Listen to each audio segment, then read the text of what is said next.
Therefore, me mamuni akwaba eba Melodies Podcast YouTube channel so na minim se be munia mwate se Ghana ana abaya ya nadwen se will cancel the PDS deal ya ade bia aban amayati ase se baso answer na be so no subscribe na click notification bell no eno eneda screen so say we ya say latest news bia ba wonsa ebeka say the PDS deal no Encrophobia wo mo hyehyɛ ase akoye say American companies bi hyehyɛ ase na eno ama American embassy atro enkrata aba a wo mo de to Ghana fo enim say PDS deal ye cancel sike bia na nka bo mo plan say wo mo eboaye no saa sika no wo mo so wo be cancel saa sika no wo mo fa man biom nti in another way no akoye say America for ebe say Ghana for threat. Na Encrophobia bebre reacted to this.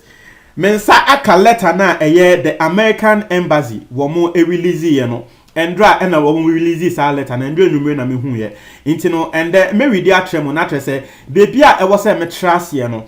Ma trust ye was a statement from the embassy of the United States of America regarding the termination of the private sector concession by the government of Ghana under the Meralco and the Millennium Challenge Corporation Power Investment. Now to say, one more eden krata ba epese address in Sema Ghana ya say PDS deal ye cancel no. Aha. Now was it on October 19, 2019, the government of Ghana informed the Millennium Challenge Corporation in Washington DC of its decision to terminate the concession agreement between Electricity Company of Ghana and private operator Power Distribution Services Ghana (PDS). Now the first paragraph from the Okan and say about 3 days ago. What you say about 3 days ago? About Emma about Washington DC. Emma America for no etias yes a PDS deal dia about ayana adwin say wo be cancel no. Now, the second paragraph was saying the United States of America notes this decision with regret. That is say, moya America for eternal say edging assembly huno, moya ye was it based upon the conclusions of the independent forensic investigation. The US position is that the transfer of operations, maintenance, and management of the Southern Distribution Network to the private concessionaire on March 1st, 2019 was valid. And therefore the termination is unwarranted. Embra aban eba ya waka say was suspended PDS no. Womo your imagine say womo be a private investigation. America for because they are also involved no. Womo your imagine because Anayabeka say because they have interest no. Womo your imagine so womo also be a private investigation. Aban so your private investigation. Yesusu say aban aba bontin ya worker say work cancel PDS deal no. Yesusu say it's because of aban private investigation na wo ye nti.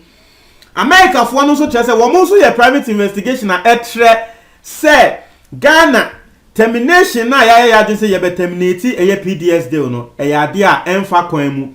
E ya de a ehun enhia. O say as such MCC has confirmed that the $190 million funds granted to Ghana at March 1st, transferred to the 20-year concession from ECG to PDS are no longer available. The what can I say? America for your mother meaning says he can a idea abba and as he can a there. But was it March 1st? What your mother say PDS deal a womo ebe mayen sika womo say grant and not say womo boyen womo change sika of $190 million.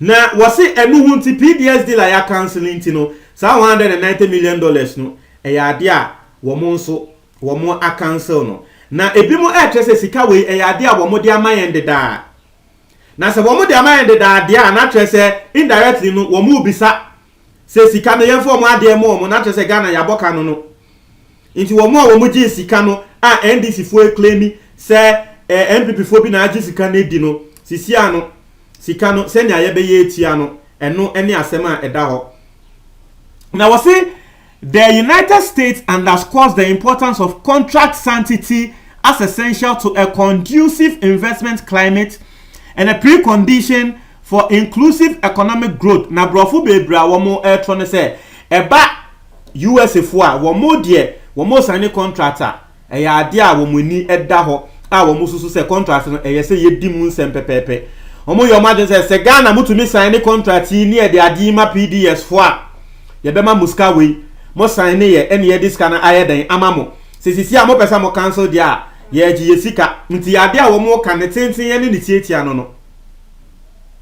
Was it in this spirit, the United States has worked with the government of Ghana since the latest July 30th suspension of the concession in the hopes of finding a mutually acceptable solution that respected contract sanctity and the government of Ghana's interest in restructuring the concession.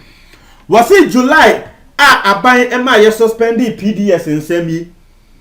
America for any aban ye juma boom. Womo America for de womo susu ne se aban besan so ma PDS ayede ababiom na se PDS aban se sisi a wo pese wo terminate wo contract ne kra de a yenso contract no yenimu ko mu se sika na ayede ma mo no, it is because of this and that na ende mo terminate a na de se sa sika no ye beje ya de.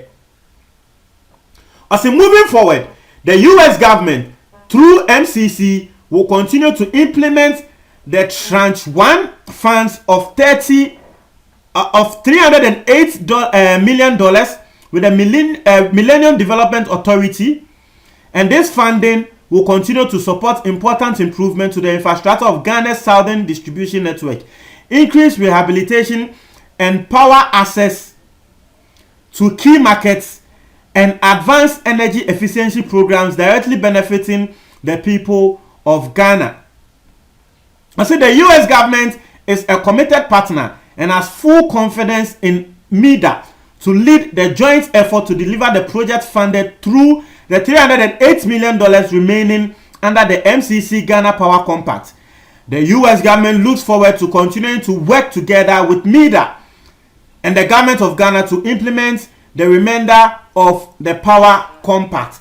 It's for way any summer American Embassy womo ediaba womo ediabe tuja na wo hwa ensem the last two paragraphs are me read here na tre say some projects bi wo ho dia na dia womo tre say esan say MEDA eka hu ninti no they will continue to be doing those projects, but sa 190 million na womo ye say PDS inti ye de mam no ye gi yesika ye gi ade yesika na ye gi Inti no eno ene nsema eda ho nkofo bebre tre wo mo adwen wo we hu wo social media so asema ebi mo kan say they are trying to threaten us, but masa we nya threat to say me ne wa contract ebia wo bi enemy akọ contract say me ye adverts bi emma no wo me channel we so na ma train nipa ko no say adverts no me ye for 1 month meji ebia $100 na nipa ko na tia ase na wetua na me ye advert no one day no na famous advert na me ye no nkrofo kasa ho nti no me nya bioma, then obviously nipa ko ni sika no I have to refund it. Me nya ma say make ipi nipa ko ni sika embra me ne na ko contract say advert no me ye meji say ati ase nti no eno ene nsema eda ho eno ene nsema eda ho nti chefo Munche mwadwen ewo eye comment box ni mu emaye na interesting times ahead. We just hope say this doesn't actually scare the government. Na government think as because I know Nebema Ghana for who say abanye na jen say o ye we no America for be kan we ni na abanye ahye da ba say be cancel party ase inti no eno ene nsema da so for ba mon tre mo adwen na because we sha the ye beka say mamefa we emboso kwabna donko na NDC time ono na ye beka say boy energy minister party ase na wono so de nsema abetu dwa wo ka say aban ensno be nsema American embassy for no wo mo ka wo ntumi nche ye de ebeye e wo ye man mu Nti nsema sebe MCC any American embassy wo mo de abeto dwa no aban en forget na aban ma aban mfi omo ati ase ma aban ye na adwen se o say America fo abeye we nti ni yesuro da bi aban forget omo na masa wo mo ye so wo mo bebo ayen no na ye tie Ghana saa ene se ende wo mo mbo ayen nti we can survive wo mo form asem nko nti mo ntia mo adwen e wo comment box ni mo tie for me da ase